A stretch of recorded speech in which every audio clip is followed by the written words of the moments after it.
Hey, what's up guys? Welcome back once again। सैनिकों का दो ग्रुप चाइना के एक जंगल के अंदर जा रहा है। इन लोगों को एक खास चीज की तलाश है जिसकी जरूरत सिर्फ इन्हें नहीं बल्कि सरकार को भी है, इसीलिए वो अपनी जान जोखिम में डालकर यहाँ पर आए हैं। जान जोखिम में, ऐसा क्यों मैं कह रहा हूँ अभी पता चल जाएगा। जब ये सभी अपनी उस छोटी सी कश्ती से आगे बढ़ रहे थे तो उसी समय इनकी एक राफ्ट पे छोटा सा सांप आ जाता है, जो देखकर कैप्टन उसे मारने का आदेश देते हैं। लेकिन जो इनके साथ लोकल आदमी था वो एक पुजारी था। उसका कहना था कि वो ऐसा ना करे वरना वो नाराज हो जाएगा। ये सब उसी के परिवार है, पर कोई भी सोल्जर उसकी एक बात नहीं सुनता और छोटे सांप को मारकर पानी में गिरा देता है। क्या हुआ? शुरू हो गया मौत का खेल। कुछ ही देर के बाद हमने पानी के नीचे एक ऐसी विशाल परछाई देखी और इतने में ये लोग समझ पाते उतने में वो अपना पूरा मुंह फाड़ कर बाहर निकला और एक को सीधा कच्चा निकल गया और जंगल में सन्नाटा पसर गया। सारी बंदूकधारी लोगों की हेकड़ी निकल गई।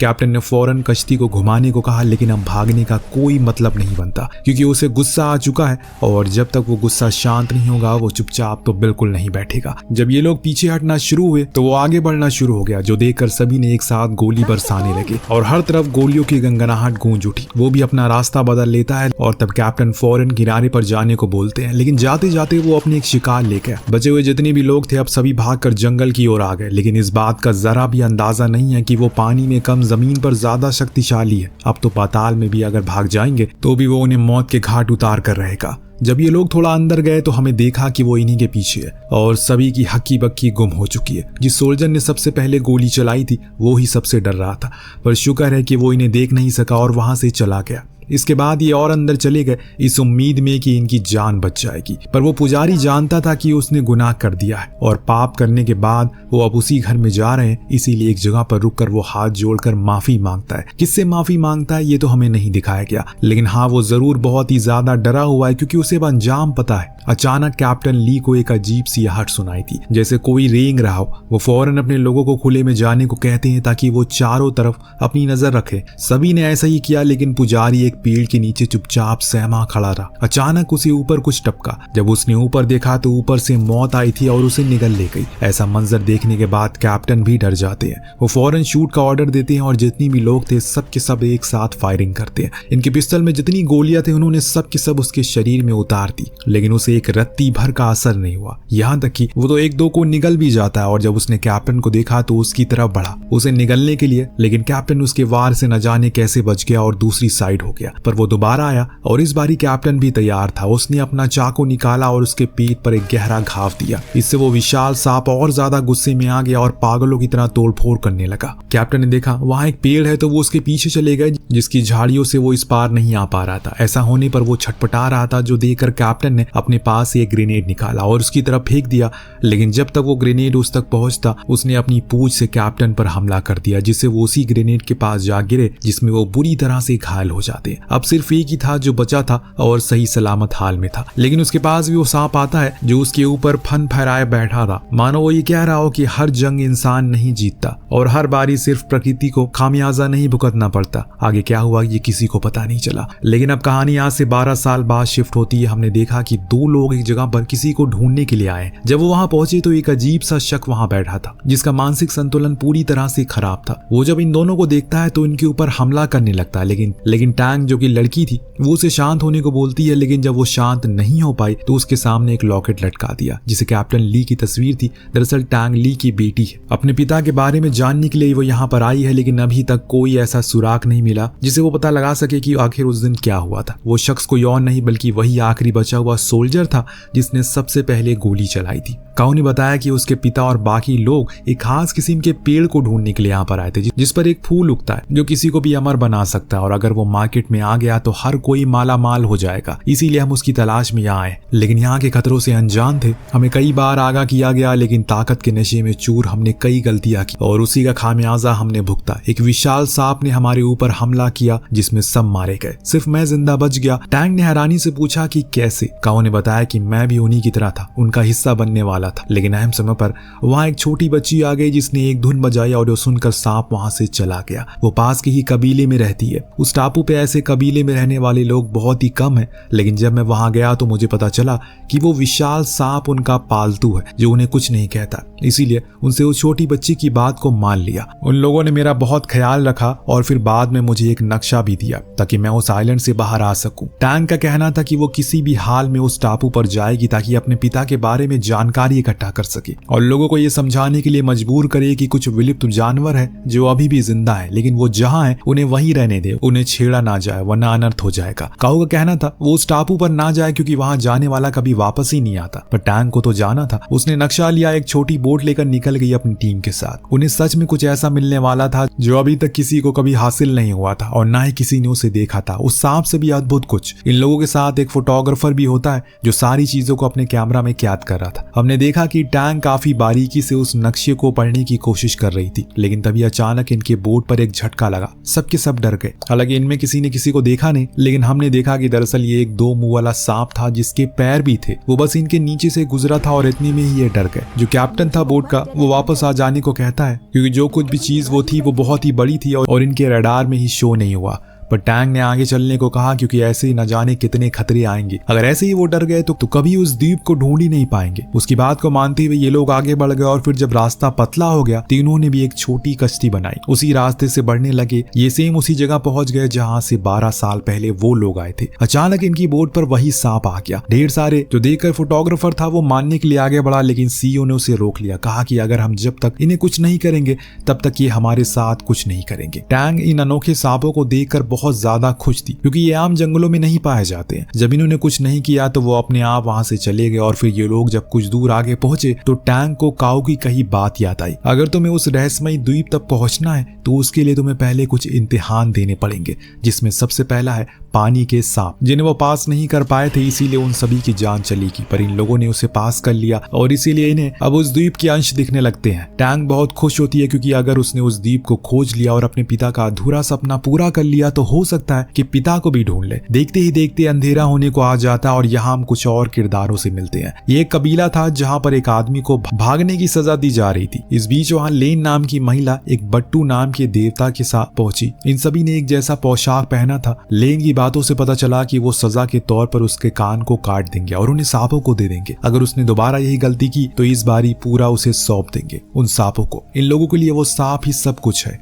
उन्हें वो देवता मानते हैं, वो ही इनकी रक्षा भी करते हैं। लेकिन अगर इन दोनों के बीच में कोई तीसरा आ जाता है फिर अनर्थ हो जाता है। इधर ये लोग आगे बढ़ रहे थे और बढ़ते जा रहे थे जब ये एक ऐसी जगह पहुंच गए जहां पर इन्हें पता ही नहीं है कि अब आगे कहां जाना है। तो ये सभी फिर मोबाइल नेटवर्क का सहारा लेते हैं, परंतु वो तो यहाँ है ही नहीं, इसीलिए खो चुके हैं। इन्हें खुद भी नहीं पता। इस दौरान हमें एक और चीज देखी जो बड़ी ही अजीब थी। एक आदमी जो इन लोगों को चुपचाप देख रहा था। वो कौन है ये हमें नहीं पता। हालांकि टैंग को तो बार बार लगता है कि जैसे कोई बहुत करीबी है, पर उसे वो दिखाई नहीं देता। थोड़ी देर बाद जब ये लोग चलते हुए एक जगह पर पहुंचे तो वो जगह नदी का किनारा था जहाँ थोड़ी बहुत झोपड़ पट्टी थी। ऐसा लग रहा है कि कोई रहता हो वहां पे। सीईओ ने आवाज लगाई तो अचानक खिड़की दरवाजे बंद होने लग गए। सबके सब डर गए कि कौन सी जगह है ये। लेकिन फिर वहां लेन आई। जी हाँ, वही लड़की जिसको हमने कल रात उस आदमी को सजा देते हुए देखा था। वो इन लोगों को यहाँ देखकर पहले तो हैरान हुई, फिर इनसे वजह पूछी आखिर वो यहाँ क्यों आए हैं। टैंग ने बताया कि वो द्वीप को ढूंढ रहे हैं जहाँ पर वो रेयर पाइथन मिलते हैं जिन्हें वो रिकॉर्ड करना चाहते हैं। ये सुन लिन के बगल में खड़ी उसकी छोटी बहन शाशा ने हैरानी भरी आवाज में कहा, किसने कहा आपसे यहाँ कुछ मिलेगा? कुछ नहीं है यहाँ पर, और हो सके तो जितनी जल्दी हो सके यहाँ से चले जाओ वरना अनर्थ हो जाएगा। उसकी ये चेतावनी थी जो सुनकर सभी हैरान रह जाते हैं। लेकिन सीईओ का कहना था उनकी बोट 3 दिन बाद लौटेगी, तो क्या तब तक के लिए वो यहाँ पर ठहर सकते हैं? शाशा ने तुरंत ना में जवाब दिया, पर लिन ने हाँ बोल दिया। कहा कि ये हमारे मेहमान है और इन्हें रहने दो यहाँ पर। अब सब अपना सामान वगैरह लेकर बताई हुई जगह पर पहुंच जाते हैं जहाँ बट्टू ने उनका सामान रखवा दिया था। पर जितने भी वहाँ लोग थे हर कोई उन्हें बड़ी अजीब सी नजरों से देख रहा था, जैसे वो कोई नहीं चाहता हो कि ये लोग यहाँ पर रहे। रात हुई, सब लोग खाने में बैठे, दोनों बहनें भी वहाँ मौजूद थी। तब टैंग ने अपनी जेब से एक चीज निकाली और लिन को दिखाते हुए पूछा, क्या इसके बारे में तुम जानती हो? लिन का चेहरा एकदम से उतर गया। वो वहां से चली जाती है और जब ये लोग सो जाते हैं तो हमने देखा कि लिन अपने आदमियों को एक आदेश देती है है जिसमें वो किसी को मारने के लिए कह रही थी, और बाद में उन सांपों को खिलाने को भी। उसने बस इतना कहा कि तुम्हें मेरे पिता को मारा है, अब मैं किसी को नहीं छोड़ूंगी। सुबह जब हुई तो टैंग कुछ और जानकारी इकट्ठा करने के लिए उस द्वीप की तलाश में निकल गई। हालांकि लिन ऐसा नहीं चाहती, पर वो उसे रोक नहीं सकी। उसके जाने के बाद साशा उसके पास आई और बोली कि हमें ऐसे निर्दोष लोगों को मारना बंद कर देना चाहिए। पर लिन न जाने किस गुस्से में थी। जब ये सभी आगे बढ़ रहे थे तो टैंग ने वहां कुछ और लोगों को खड़ा देखा। उसे अब प्रतीत होने लगा है कि जरूर कुछ तो है जो वो उनसे छुपा रहे हैं। इसीलिए उसने एक आदमी को जो वहीं से गुजर रहा था उसे पूछने की कोशिश की। तभी बट्टू आकर उन्हें रोक देता है और उस आदमी को वहां से आगे जाने को कहता है। अभी भी हमने देखा कि वो रहस्यमय शख्स था, वो इनका पीछा कर रहा है, लेकिन उसने कोई भी इशारा नहीं दिया। अचानक जब ये लोग एक जगह पर पहुंचे तो कुछ लोगों ने इन लोगों पर हमला कर दिया और सब डर गए। एक आदमी ने तो इनकी गर्दन पर चाकू रख दिया और तभी अचानक से पीछे से एक तीर आई जो किसी ने नहीं बल्कि उसी रहस्यमय आदमी ने चलाई थी। वो आखिर इनकी जान बचाने की कोशिश करता है, परंतु उसी समय वहां कुछ प्रकट हो गया जिसको किसी की उम्मीद नहीं थी। वो सांप वहां जमीन के नीचे से प्रकट होता है और उस अनजान आदमी पर हमला कर देता है। हालांकि वो लिन के लोगों को कुछ नहीं कहता, इसीलिए वो सभी वहां से चले जाते हैं, पर फंस ये लोग गए। उसने इन्हें अपने चारों ओर आबोश में ले लिया, फिर उन्हें अपने तरीके से मारना शुरू कर दिया। लेकिन सही समय पर उस अनजान आदमी को बंदूक मिल जाती है। उसने उसके ऊपर हमला किया और उसे अपनी ओर आकर्षित कर दिया, जिससे उसका ध्यान भटक गया और वो उस आदमी के पीछे पड़ जाता है जो अपनी जान बचाने के लिए उस जंगल के अंदर भागने लगता है। लेकिन वो सांप उसके पीछे हाथ धोकर पड़ चुका था, पर वो आदमी ग्रेनेड फेंककर खुद की जान बचा लेता है। इसके बाद वो आदमी फिर कहीं गायब हो जाता है। टैंग को अब पूरा यकीन हो गया है कि जरूर वो दोनों बहनें कुछ न कुछ तो छुपा रही हैं। जब रात हुई तो बट्टू उस आदमी को मारकर नदी किनारे ले जाता है जिसे टैंग ने आज सुबह बात की थी। रास्ते के दौरान दरअसल सभी को मना किया गया था उनसे बात करने के लिए, लेकिन उसने की और उसका खामियाजा भुगता उसने। अब बट्टू उसे उसी सांप वाले इलाके में फेंक देता है। जिसके बाद हमने जैंग को देखा जो नदी किनारे नहाने के लिए जाता है, पर वहां उसे लिन दिख गई तो वो उसे रिकॉर्ड करने लगा। पर वो ये बात जानती थी, इसीलिए वो उसे इन्वाइट करती है। तो वो बेचारा खुशी के मारे बिना कुछ सोचे समझे पानी में चला गया। फिर जो हुआ उसने कभी नहीं सोचा था ये होगा। लिन उसे अपने करीब बुलाती है, फिर एक सांप से उसके प्राइवेट पार्ट को कटवा देती है, जिससे वो बेचारा वहीं तड़प के मारा जाता है। कुछ समय के बाद उसी के एक साथी उसे नदी में तैरते हुए देखा और उसे फौरन बाकियों के पास लेकर आया। जब साशा ने उसे देखा तो बताया कि इसकी जान सिर्फ एक ही चीज बचा सकती है, और वो है वही अनमोल फूल जो समुद्री पोलिप्स के नाम से जाना जाता है, और वो ही इन सांपों के जहर का तोड़ है। लेकिन उसे ढूंढ पाना इतना आसान नहीं है। लेकिन अब टैंग और उसके साथियों ने ठान लिया है कि वो किसी भी तरह करके उसे ढूंढ कर लाएंगे, क्योंकि उन्हें अपने दोस्त की जान बचानी है। जब साशा ने इन लोगों की हिम्मत देखी तो उसे बताया कि उन्हें काले पहाड़ के पास जाना पड़ेगा, जो जगह के इस द्वीप के सबसे खतरनाक जगहों में से, और वही तुम्हें वो फूल मिलेगा। साशा ने अपनी बहन से कहा हमें उनकी मदद करनी चाहिए, पर वो इनकार करती है और इसीलिए वो खुद उन लोगों के साथ जाने लगती है। लिन ने बट्टू को सभी को मारने का आदेश दिया। जब ये सभी लोग एक गुफा तक पहुंचे तो वहां टैंग ने आकर साशा से पूछा भला वो अपनी बहन को छोड़कर उनके साथ क्यों आई है।